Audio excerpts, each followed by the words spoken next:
Amazing audience. Amazing audience. We are live with Melissa Peavey at the Rising Tide Innovation Center. How are you doing? Sorry, it's actually Melissa. Did I say Michelle? Yes, it's my sister's apologies. name. I respond to both. Well, Michelle is out there. Like the person you're speaking with out there, her name is Michelle. That's okay. I'm used to it. I respond to both. I like to confuse people. Yeah, I'm so particular with names. Like I think because usually people will call me Engel and it's really Angel. But I would just let them go, right? But what's happening is people are listening to the podcast and they call me Engel now all the time. So I know how it feels. So I'm sorry, Melissa. Forgiven. Nice to That's meet okay. you. So Nice tell to me, meet you too. which of your talents is responsible for us connecting at this time? Well, I help people fall in love with Mondays. Ooh, Mondays. Right. Most people dread Mondays. Yeah. And I want people to be excited about Mondays. How do you do that? Well, by helping them to find their passion and connect with their passion and their purpose. And I think most people know ultimately what they want to do and what excites them, but they listen to those outer voices. So that can be friends, that can be social media, people telling them, how are you going to make money at that? Are you kidding me here? How are you going to support your family? Are you really going to do that? Aren't there like thousands, millions of other people doing the same thing? Yeah. So I help people fall in love with Mondays. So tell me, what does that look like? Is it a system, or do I find out more about this? I want to love Mondays. Yes, I'm sure you already do, right? I do. I'm sure you just wake up excited for Monday. I do. Yes. Do. Today is Monday, isn't it? It is Monday. Oh, perfect. That's so great. So who did you learn that from, that skill to be able to help others with that? Well, I evolved, and so I think I was just born into the practice through trial and error. I was in a job in sales, and it was not exactly, it didn't fulfill my purpose, but it definitely fulfilled my passion of connecting with people, helping people. But then I started to tutor a young boy through a volunteer program during work hours, and it was actually a work program. Right. And his teacher told me, actually, don't make him read more than 2 words. And I thought, well, this is a reading improvement. Right, exactly. So it's a reading improvement program. So it's kind of contrary to what the whole program was about. And I just saw him with limiting beliefs, lack of self-confidence. And by the end, he read, I think, 12 to 15 pages straight, continuously. That's good.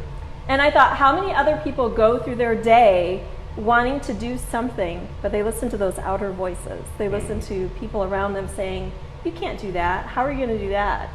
And I see that every day in the workplace as well. So how do I connect with you to get this going for myself? So I think you already have it going for yourself, right? I think you already love Mondays. Yeah, I do. But for our listeners, take a look at what excites you most. What do you get most excited about?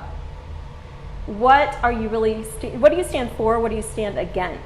So what are those triggers for you that really get you excited and you say, I really have to make a change in this particular arena? Yeah, definitely. Or I really want things to improve in this particular arena, because your passion and your purpose have to match.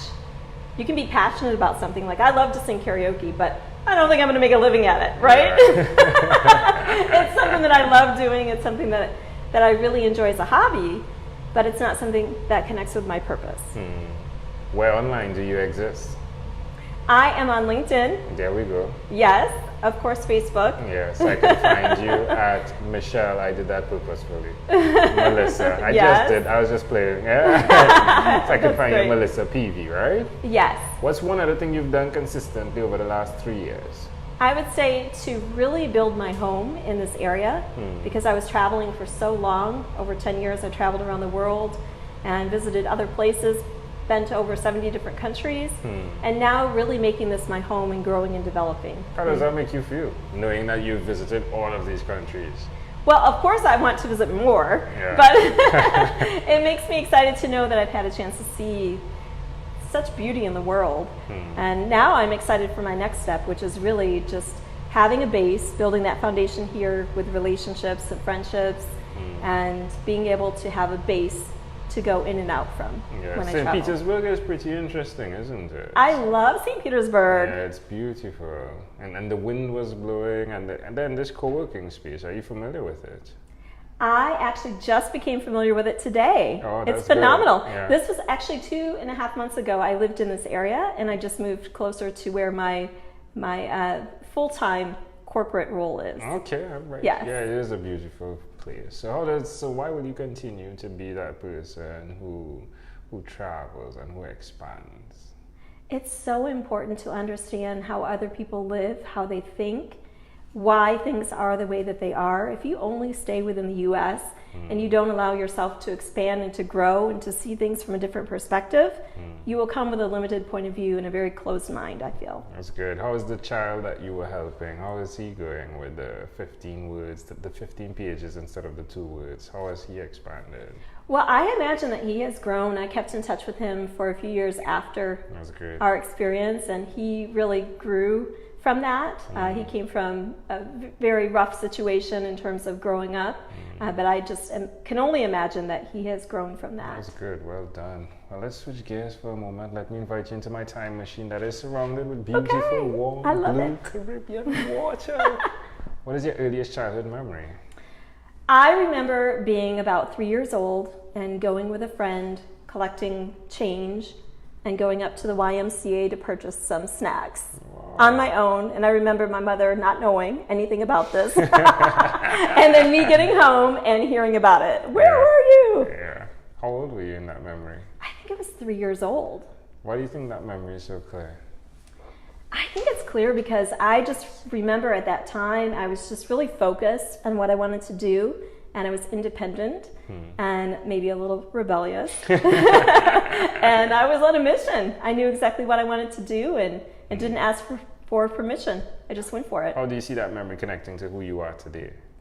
I think it's everything that I'm about right now in terms of enabling and empowering others to do the same, to really not listen to those voices outside, to connect with your inner self, and to understand what really ignites your joy and your passion. What did you buy at the YMCA?